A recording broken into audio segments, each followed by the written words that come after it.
everybody, welcome back to Connerty Meadows Farm. For those of you that are new here, my name is Ricky. If you're returning, welcome back. Today I am just going to show you our fall garden. It will be the final tour this year. I'm sorry, really did not get much in the way of garden tours this year. It's been a very busy summer.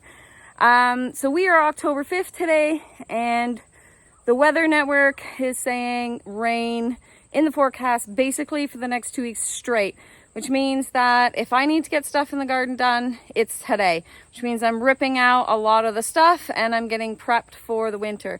And the Asian beetles are out like crazy, so don't mind if they like come and smack me in the face. Anyway, I'm just gonna take you around the gardens. I'll show you what's going on and I'll tell you what we're planning on doing to prep for winter. Over here is our blueberries. As you can see, they are already starting to turn color, which at this time of season is completely normal. As you can see, I did not get in to clean up around this blueberry. It has had a ground wasp nest around it all summer, so I've actually kind of just been leaving it alone. This garden bed here is our garlic bed, and this is our piss off plant that's gotten absolutely monstrous. I'm going to take some clippings of that before the weather gets cold, and I will bring some clippings in for the winter, so I'll have it for next year. And then this bed will be completely cleaned out and prepped for our garlic again this fall. I've just kind of let it go, let the grasses and stuff do their thing. Over here we have the hives. We've spun off the honey from all of these hives, so we're just letting the bees finish cleaning them out this evening. When the sun has gone down and everyone's gone to bed, we will go ahead and we're gonna pack these up for the winter. Strawberries and the asparagus over here, they are looking good. Actually, I got a few strawberries this past week because some of these strawberries are everbearing, so I had a few little handfuls.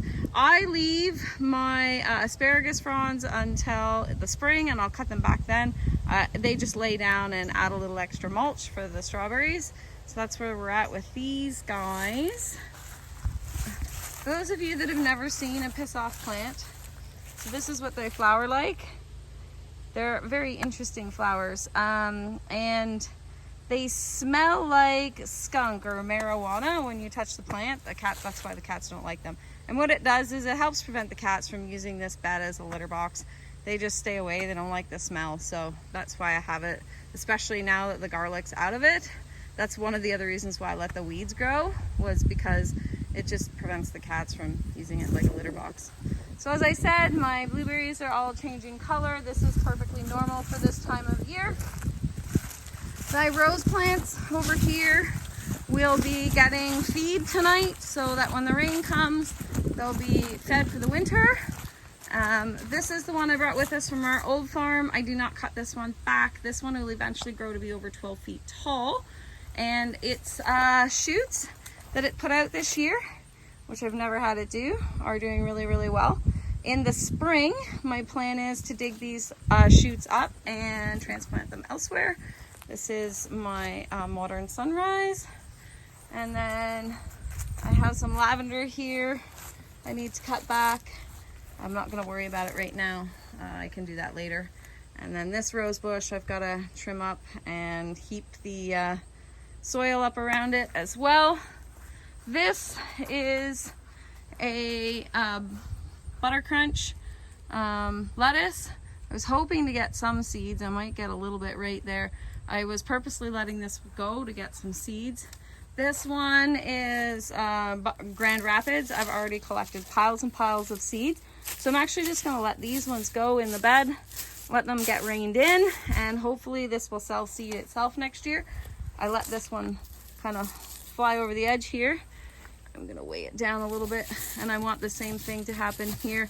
I want this one to self-seed itself so that these will just be early start lettuces for me. My thyme has died back, so I've just folded it over so that any flowers that may have seeds will drop in the bed and it will just keep going. And this is chamomile, and it is very dead and done. I just have to pull out the greenery, trim that back, and then that'll be ready. The front garden beds, I generally don't do anything with these guys. I just let them be. I'll let them overwinter the way they are, and I will dig out in the late spring, not the early spring. That way pollinators and other bugs have some place to hang out for the winter. I don't want to deprive them of a home. So all of this, even though I know this stuff is dead, I'm just gonna let it all go. The other reason is there's seeds in these and they can drop their seeds and self-seed. I don't mind when these plants in the front do that. And then we are just we'll pop up over here, show you what's going on up here. So I have some plans for this area of the garden next year. So this is my Rosa rosacea and lilacs here in the front, and my plan for next spring is I'm actually going to till just a surface till right behind these rose bushes here, just to disturb the soil enough that I can plant sunflower seeds. Now if you watch some of my shorts, I showed how I'm saving sunflower seeds, and you'll see it again in this video quickly. But my plan is all my saved sunflower seeds, I'm going to do a row of sunflowers behind these rose bushes. So it'll look really cool from the road. You'll be able to see the sunflowers. The other thing is the birds and the squirrels and the chipmunks and all of those animals always tend to leave me gifts of sunflowers all over my farm. And my plan will be then to scoop them up as I see them come up and put them in the row here. So that we'll have a big variety of sunflowers here in the row, right at the front of the house. So there's the house there, and you'll see be a nice little row right here, right behind the farm stand. I've got to take, so this is a cement bird bath that was given to me. We will wash that all out and we will put this away for the winter. I've kind of left it and left the leaves and stuff in it. As you can see, there is a wasp there having a drink. The bees have been drinking from it too, so that's why I've just kind of left it. But with the weather we have coming now, it needs to be looked after. And here, spiral herb garden. So there's still stuff in here that I need to harvest, but most of this stuff can handle waiting a little bit longer to be harvested. I need to focus on harvesting the tomatoes and the peppers and stuff, so I'm just leaving that.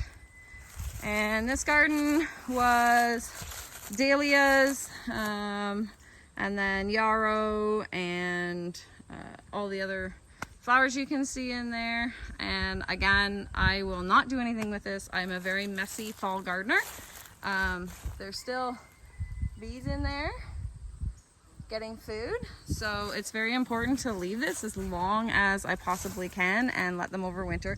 The only thing is I've got to get in there and dig up the dahlias, and I know exactly where they are, so I will just very carefully go in and dig up the tubers, and everything else will stay. Look how big these pear trees are getting. Only got 5 years left before they give us pears. Now these guys here, this is why I have these rose bushes for all of these rose hips. These will be very sweet after the first frost, so I'm waiting for the first frost to come along, and then I'll be able to harvest all of them. And look at this. Oh, she's beautiful. Growing so nice. And again, I leave things as long as possible for food. My volunteer tomato up here has gone absolutely crazy, which is kind of funny. And grapes are starting to die back. These were volunteer sunflowers, and that's what I mean. I'm not next year going to allow them to grow in strange places. All of this kind of stuff will be moved here into my new sunflower row. Again, I won't be cutting any of this stuff back. I know it seems strange, but I leave them for the bugs to shelter in for the winter. This pear tree is getting really big too. And all of these sunflowers here that have now died back were all volunteers. And again, I don't want volunteers in this next year. This will be for shorter flowers so that you can see the back end. All the sunflowers will have a new home. And look at this. This is kind of neat. Oh, it's gone from different colors. I have the lavender here I've got to pick. Here's the back of the farm stand. I am not going to show you guys the front simply because we're not done yet, and actually we're not even done the back. And I'm not, I have a full video on that, and I want to do a reveal before I show you guys here, but you can just see a little bit. So here is some of the pumpkins. We've actually sold quite a few already. And we have a box of squash here as well. So we've actually sold quite a few pumpkins. We had corn stalks behind it, but with the rain coming, I've just moved them up to the front deck there so that they wouldn't get wrecked. And let's pop over, and I'm going to show you guys the garden and what we do to close the garden up for the winter. This is where our garden is at now. You can see I have a lot of peppers. I'm pretty pepper heavy. So all of the ones that have any kind of color on them will be picked. Any that still have peppers left after we pick the colored ones with green will be going in there. I'll be putting the sides on and the front and the back, and it stays relatively warm in there. It will help to extend my season a smidgen. Not a lot, but a little bit. Oh, and our garden kitty Ash has decided to come along for the tour. And then all I do is I cut back the bottom of all of these plants, and then these pots will go under the deck for the winter, or they'll just be set out maybe like around here or something. I don't worry too much if there's nothing left on them, and I reuse the soil each year, so that's why I need to kind of leave them. And then, so as you can see, this is the row of hot peppers all in here. I got to pick all ones that are changing color and get them ready for making hot sauce. And again, any with green still on them will be moved into the chicken shed. The beans are all done. All that's left right now is beans that are drying. And so I will try to pick as many of the dried beans as I can today. And any that aren't dried on the vine, I'll just leave on the vine and hope that they still have time to dry a little bit. This is what I was talking about, how I save my seeds. So I don't care if they breed true to color or not. All this does is keep the birds from stealing all my seeds. So these guys, and they breathe. So the water can get through, they're not gonna mold or anything like that. So you can see these ones are dark. So they be like the black, almost black petals, so purple dark. So that's what these ones are, where I save most of the colors from them. I have a few others you can kind of see throughout that I've saved, but mostly I've tried to save these ones because I know the volunteer ones coming up are all going to be all sorts of colors as well. So interestingly, this was like cabbage and kale, beets and a few other things, and then tomatoes, volunteer tomatoes took over. I've gotten to the point that I've harvested so many now that I'm just walking on them, which means that inevitably next year there'll be no more volunteers. But I've decided there's a limit to how many volunteer tomatoes that I want. I said, oh, if God wants me to have tomatoes, then I guess I'm gonna have tomatoes. But they were really unruly. They got kind of sickly. The ones on the trellises always do fine, but these guys, they just, I couldn't get in the garden very well. As you can see, my plants are non-visible. It's only this last week that I've noticed this kale sticking up here, and only because they have fallen over and we've stomped on them trying to harvest other things that the kale has actually come up. So going forward, if I get volunteers, I'm going to move them to different locations. I'm not going to leave them where they are like this, because it was pretty wild. Like, this was my bean trellis and it's just covered in tomatoes that I didn't plant. This was my cucamelon trellis. It's covered in tomatoes that I didn't plant. The next one was my watermelon trellis. I got one watermelon and it got taken over by tomatoes. So not gonna let this happen. So down here on this trellis, there was pumpkins and squash. There's still a few left in the garden that aren't fully ripe. Everything else has been picked either to put in our cellar or in the farm stand. And this guy always wants to be along for farm tours. It's kind of hilarious. Right? This is Ash, for those of you that have never met him. He's what I call my garden kitty. He always wants to be in the garden. If I'm in the garden, he has to be in the garden. Okay, so behind me here, this was all potatoes. So we had 4 rows of potatoes, and the squash that didn't make it up the trellis wandered across all my potatoes. And then behind the potatoes, before the raspberries, hard to snuggle a cat and do a tour. So in here, oh, and you can see there is 1 squash left there. This was where my corn was. And the reason I always plant my corn and potatoes near each other and then the squash on either end is because I don't care if the pumpkins and the squash run through the potatoes and the corn. Squashes were there, and then there was some there, and then they just all came across here. Now you can see, I believe that is an orange Hubbard squash there. That wasn't quite ripe enough when we were picking, so we've kind of left it. Oh, there's another one there. So yeah, we've still got some. So again, you can see this is potatoes, but these volunteer tomatoes have just overtaken everything. And where we're standing here is where the corn was, next to the raspberries, which I do have some coming. The raspberries, although are prolific growers, they're not prolific producers yet. I'm hoping once we get the soil sorted, they'll come along. Either way, so you can see we had a whole bunch of pumpkins and squash on those trellises, and then them coming this way. I will wait till frost comes, and that'll kill everything in this space, and then I'll be able to dig up my potatoes. I am one of those strange people that leave my potatoes in the ground. When fall comes, there's so many more things we've got going on. So I always leave my potatoes in the ground until well after the first frost, sometimes even after the first snowfall. Potatoes are under the ground, so they're protected. So I don't worry about dealing with them until I absolutely have to, because at this time of year, I'm dealing with the last of the tomatoes and trying to get everything put away for the winter and prep all the animals for the winter and make sure that we have everything done. That the potatoes are the last thing on my mind.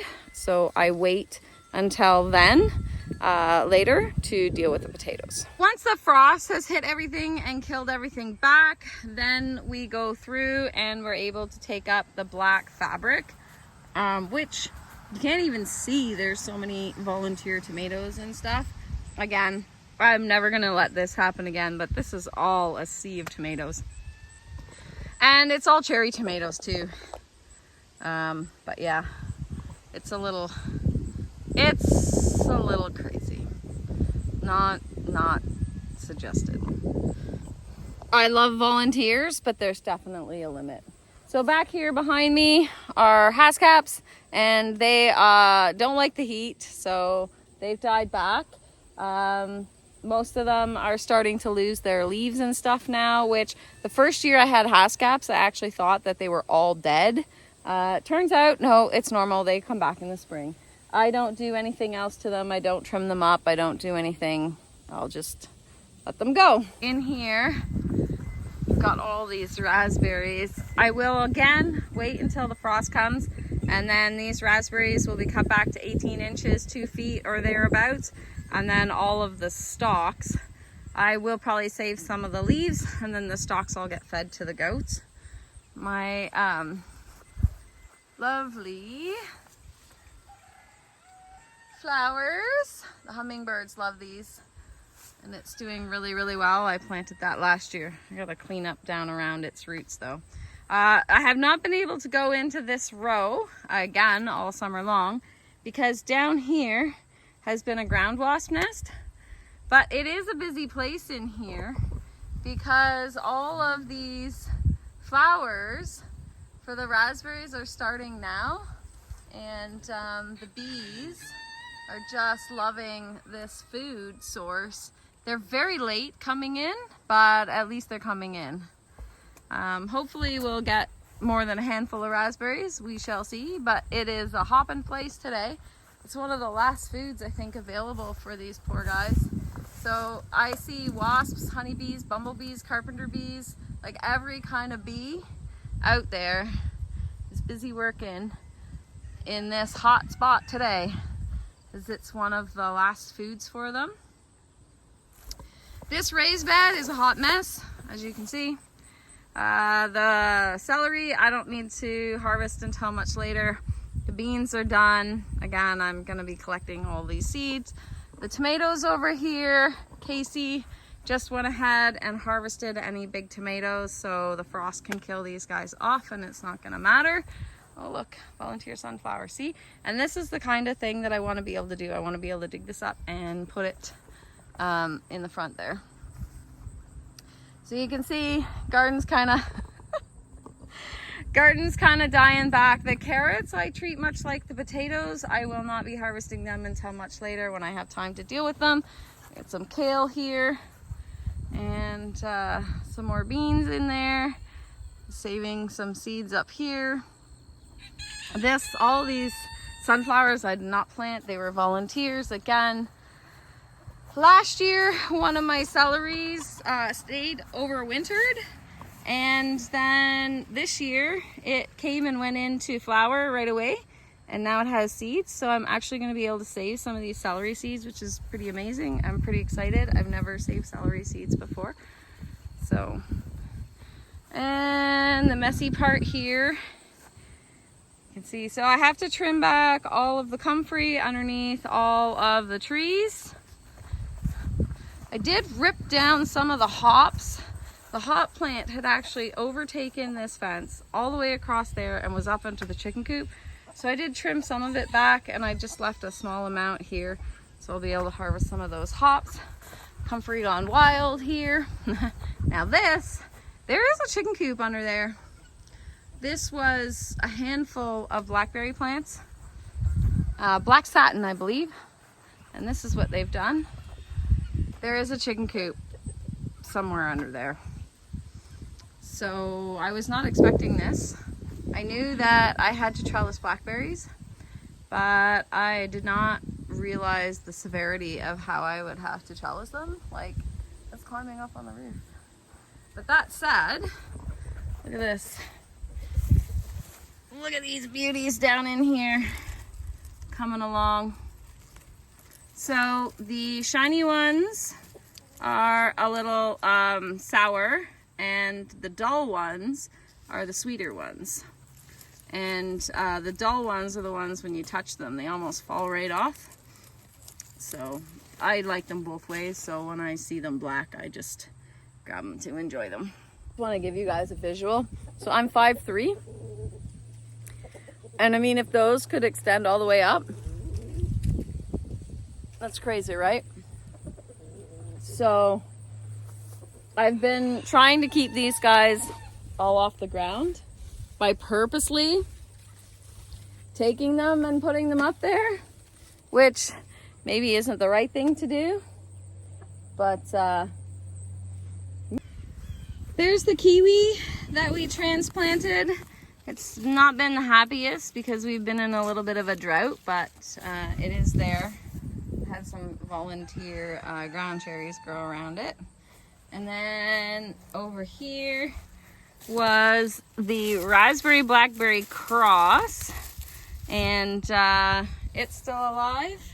So hopefully next year, I've got 2 plants there. I may grab one more for down there and let them spread that way, but we'll see. I don't know how big they get, and if they do that, that would be not great for air circulation for this coop. This coop here doesn't have a window on this side, so it doesn't really affect it too much, as you can see. But there's like a nice little tunnel there that the birds get to hang out underneath. And again, these sunflowers are all volunteer. I make sure that obviously I didn't bag all of them, and this would be a reason why right here. You see this little guy in there? Now, he's gotten smart. They've pecked that one at the top. They've pecked it at the top, and they figured out that the seeds dropped to the bottom. You see? I thought I had outsmarted them, but I didn't, as the holes are too big. Some of the bigger birds can't do it, but this little chickadee is What are you doing? That's mine. Hey.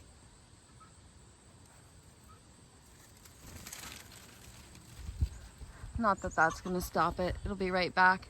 You can see a lot of bees and wasps up there too. Oh well, I guess I'm feeding the birds. At the end of the day, if the chickadee does end up eating all of the seeds, they're still dropping a bunch and I still will have volunteers, so I'll just pick them up and move them. So I also have another spot that I plan on doing a row of sunflowers, and I'll show you that. And again, it's up near the road so that people will be able to enjoy them as they drive by. Here on the road, which is next to my apple orchard, is my row of elderberries here. And next year on the roadside, I'm gonna till here, which also means less cutting for me. I'm gonna till here and I'm gonna put sunflowers all here. So I'll have a row of sunflowers here and then a row of sunflowers on the other side as well. And you can see some of the baby elderberries here coming along. They're getting a little crispy at this time of year. Asters, letting them seed out. Definitely want more of them for the bees. So the aster seeds are here. And I just, sometimes I help them along a little bit, but let them do their thing. There's baby elderberry. There's some more there. One of these actually still had berries on it. Oh, there, that one. That one still has berries. And I've just let it go. There's one with a few little berries. And I've just let it go for this year. All right, guys, on that note, short and sweet and fast garden tour because I have a lot of stuff to harvest today before the weather hits tomorrow. And a lot of prep, like covering the bales of hay. And we have a new horse shelter in the back in the horse field that we're building. We've got to get as much of that done before the rain comes as well. So on that note, I'm going to sign off and say thanks for hanging out with us, and we'll see you next time on the farm.